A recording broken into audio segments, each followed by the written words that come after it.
I just thought maybe I'd start quickly with a who's who in the zoo with climate change. So I'm in the planning and offsets area of the department, and under that we have what we call a credit supply fund, which is a fund that purchases credits from landowners and on-sells them to developers. And the program that I'm the manager of is the stewardship support program, so we're helping landholders to set sites up. But it's a big ecosystem. I think that's the word people use to describe these things these days. You've got national parks sitting in there, Energy Co, the Natural Resource Access Regulator, there's a climate change and science groups. And within our departments, we sort of run the biodiversity offset scheme, but there's also the Biodiversity Conservation Trust, which you might have come across. They're a small group that reports back up to the Environment Minister, but they've got an independent board. And they're tasked with private land conservation right across New South Wales. And so that includes these biodiversity stewardship agreements that are sort of operate under the offset scheme, but also funded conservation agreements right through to wildlife refuges. And they provide a lot of the support and advice to landholders that are doing private land conservation. And so with these BSAs that I'll talk about today, we sort of help in, the setting them up and approval. And then once they're approved, the Biodiversity Conservation Trust, the BCT, takes on responsibility for helping a landowner to implement that agreement in the long run. So how does the offset scheme work? Well, it's really driven by the Biodiversity Conservation Act that sets up, if you're a developer and you're running a project, you've got to try and avoid and minimise the impact of your project on biodiversity. But you've also got an obligation to offset any residual impacts that project has. And so that's what drives the demand for credits. So it's a bit hard to see there, but you can imagine a site that's, it's partially cleared, and you're trying to avoid, your subdivision project or whatever it might be from going through the best habitat. But, there's some residual impact from that project that you need to offset. The credits, the offset for that, comes from another piece of private land that's established and managed in perpetuity under a stewardship agreement for conservation. And that conservation management is and the improvement in the vegetation at that site is what generates the credit or the gain in vegetation condition that offsets those impacts. So that's basically, it's a lot like the carbon credit market in that regard. For a proponent, if you're a development proponent, you can set up your own offset site to meet a credit obligation. You can buy credits on the market and retire them, or you can pay into, there's a fund, you can pay the Biodiversity Conservation Trust to take on those obligations, and then they go and source those credits from the market. So we talked about CO2 equivalents before, so ACCUs work around these CO2 equivalents. In the biodiversity offset scheme, all of the different credit types are really their own unit, which creates a lot of complexity. So there's 2,500 plant community types in New South Wales, and they trade through 520 offset trading groups. So if your development is impacting on box gum woodland, then your offset needs to be box gum woodland. If you're having an impact on a threatened species, then you need to offset that particular threatened species. So it means that there's lots of different credit types, and it creates complexity in the trading. So it's not just everyone's got one credit's worth another one. It's got to be a like-for-like offset, and there's regional rules around how far afield for ecosystem credits you can deliver your offsets. So in our branch, what we do is we've got two main ways of supporting the offset scheme. So when the scheme was set up, it was it's an environmental market. The market needs to set itself up and establish, and it was sort of failing. It needed a bit more support. So nearly 3 years ago, a credit supply fund was set up that does this buying and selling of credits. It's not through the BCT, it's inside the Environment Department, and developers can do an expression of interest and say, we'd like you to secure these credits, and we'll run reverse auctions and try and purchase those credits from suppliers. And then there's our stewardship support program, which is the program that I'm managing, where we provide those free upfront assessments for landholders that are successful in the program. And then there's also a series, on our website, there's a series of tools and information and things that help support landowners to understand, what their obligations are or how to establish a site. So there's been a big change, I guess, in the market over those last 3 years. There's 120 new sites have been established and approved. There's 72,000 hectares of new area under agreement. It's generated 600,000 biodiversity credits from those sites. Our supply fund has bought and sold $85 million worth of credits over the last couple of years. And we're seeing that market develop and build, and certainly there was transitional arrangements when the Act started, so a lot of projects that had already been approved didn't trigger these requirements, but largely that's sort of run out, so new projects are captured by the scheme, and those offset obligations are triggering the need to offset, and so there's been $530 million worth of credit transactions in the offset scheme since it commenced in 2019, but a lot of that's really been in the last 2.5 years.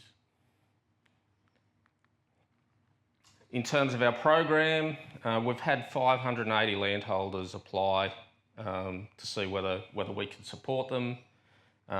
We do a desktop assessment process, so we look at the state vegetation type maps and go, could that property produce credits that the market needs?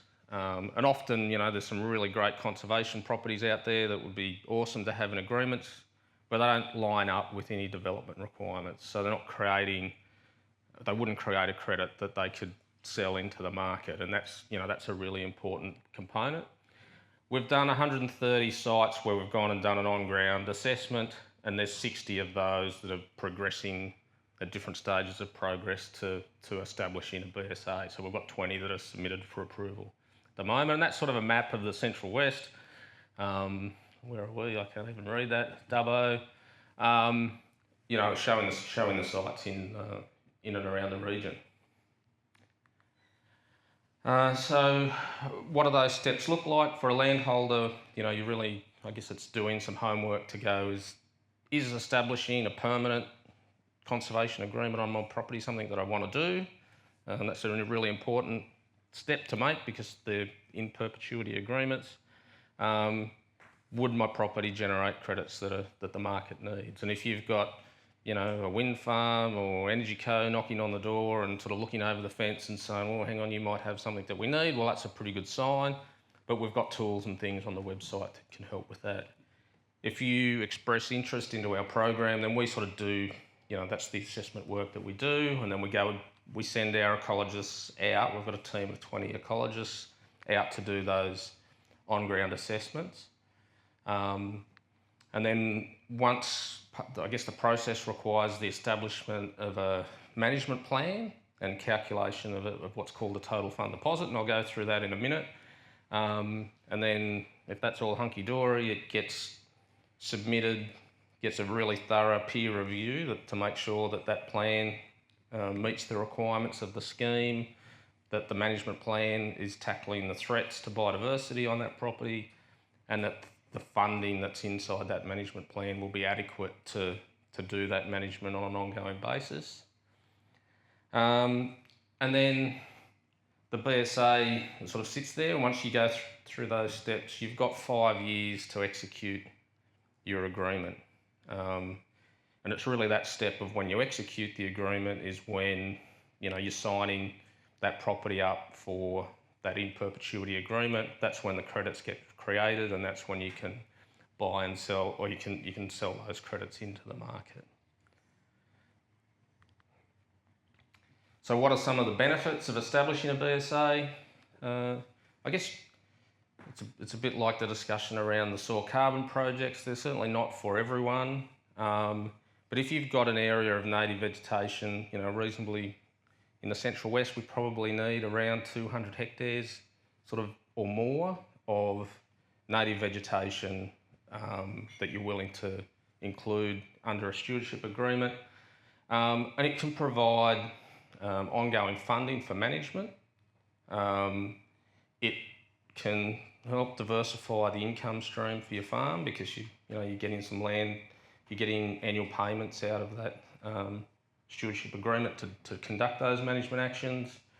Obviously, you can help restore the vegetation on your property, look after threatened species. There's a whole range of biodiversity benefits from managing land under conservation under this program. And again, those assessment costs, you don't have to go through our program. We're probably doing around 1/3 of the assessments that are going on at the moment. But they need to be done by accredited assessors, so the only ecologists that have got an accreditation are able to conduct those assessments. If you go through a consulting firm, it's probably $100,000 to $200,000 upfront cost to get all of that field work and assessment done. So it really is a good opportunity for those landowners that are successful. We try and focus on landholders that would struggle to, cover those upfront assessment costs or establish a site without that kind of upfront support. So there's obviously the type of vegetation and what sort of credits your property might produce and whether there's a market for those. That's really important. The other key component of the assessments are the preparation of a management plan. And that's where, we'll sit down with the landholder after having done the biodiversity assessment and go, okay, well, these are the communities that we've got. This is the type of conservation management that's required to improve that vegetation. And it might be the common ones that we see are pest and weed management. So we've got lots of grazed sites that have got St John's wort. That's a real issue in some of our sites out here. So management actions to reduce those high threat weeds are important, and some of the expensive management components. It changes the way that grazing happens. Grazing might be totally excluded, or it might be only conservation grazing that's allowed, and so that changes the types of fencing and the locations of fencing that you need on your property, so that can be a significant cost as well. And then fire management can be another significant component. So do we want to have ecological burning on the property for conservation outcomes? Some planning for those. There's also quite stringent monitoring requirements under a BSA, so you've got to go back every 5 years and measure the improvement in the vegetation condition, or what's the change in the vegetation condition. So yeah, in terms of grazing, conservation grazing can be permitted on sites, particularly in grassy woodland communities. It's often crash grazing can be a strategy to help with fuel management or with weed control. Generally, it's not permitted in sort of the dry sclerophyll forest type communities. As part of preparing that management plan, we do a costing exercise. So it's a 20-year plan. We cost out all of those management actions over the next 20 years, when in the cycle they're going to happen, what they would cost to have a contractor come and do that work. And then there's a calculation to go, okay, well, if you add up all of those costs and make some assumptions about CPI and interest rates and discount rates, it comes up with a lump sum figure that called a total fund deposit, and that's the amount that goes from your credit sales goes to the BCT to manage and invest those funds and pay you each year out of that investment for those management actions that are in your management plan. And so that estimating the total fund deposit is a really key step in ensuring that you've got a good management plan, that you're able to afford to do the management actions that are in there, and that you can deliver the biodiversity benefits that plan requires. So I guess to ballpark, for a typical site out here, the total fund deposit amount would come up to sort of between $2,000 and $15,000 a hectare. Generally, there's economies of scale, so bigger sites generally have a lower cost per hectare than smaller sites. And that amount which you need to recover from credit sales go into your annual payments. So a key component, success is being able to sell enough credits for enough money to cover the total fund deposit, and then cover whatever additional costs you think you need to return from that agreement. So that might be, there's a capital gains tax component for credits that's important to understand. But if you're taking a grazing property and turning it into a conservation property, then you want to cover the difference between those two enterprises is often an important thing. So ultimately, if you sell all of your credits, you might sell $5 million worth of credits. There's $2.5 million that you had to pay into the total fund deposit. There's a $2.5 million amount at the end of that credit sale that helps cover the cost, or helps recover the opportunity cost of not being able to do other management actions that you would otherwise be able to do. So part of that in perpetuity agreement is that there's no more cutting firewood, there's no more clearing land for cropping. That, as you can imagine, you're managing the land for conservation, so there's strict requirements around what you can and can't do. In terms of what the credit values are, so for box gum woodland credits at the moment, they're selling at between sort of $3,500 and $4,000 a credit. Most sites are producing 3 to 5 credits per hectare. So you're talking somewhere between $8,000 and $20,000 per hectare in value from credits in a box gum woodland scenario. For a dry sclerophyll forest community, it might be $1,000 a credit. So you're talking, a much lower value, but it's also land that's much harder to graze economically, different kinds of systems. This is just, I guess, an example of a stewardship site at Merriwa that's been approved. It was a 450 hectare site, had a $1.3 million total fund deposit, producing box gum woodland credits. It was a site that was allowed to have strategic grazing as well. And, for that landowner,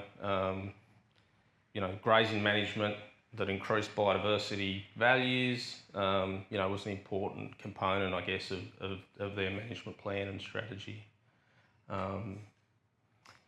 So, yeah, I guess more information you can find up there. For land in the Central West, I guess just quickly to touch on the demand side. So having demand for credits is fundamental to whether a stewardship site will be successful. The big drivers of demand for the next decade relate back to the IPCC and the net zero targets, and so the strategy to get to 80% of New South Wales energy through renewables by 2030 it's the biggest driver of credit demand at the moment. So wind farm projects, solar projects, and transmission projects will really be important drivers of projects that need credits. And obviously we're in the Central West Arana renewable energy zone here, so that's been a driver, and that's why we've got so many sites that we've had under assessment out here. There's renewable energy zones coming up for the Hunter and for the New England, and as those as those zones roll out, then they'll move demand into those regions and become important. There's obviously other sources of demand. So mining as an industry is a big driver of demand for credits. So yeah, I guess understanding what those projects are in your region that might drive demand. They're the people that if you set up a site that you'd be selling credits to. Understanding that's a really important component of working out whether a BSA is the right thing for your property. Cool. Any questions?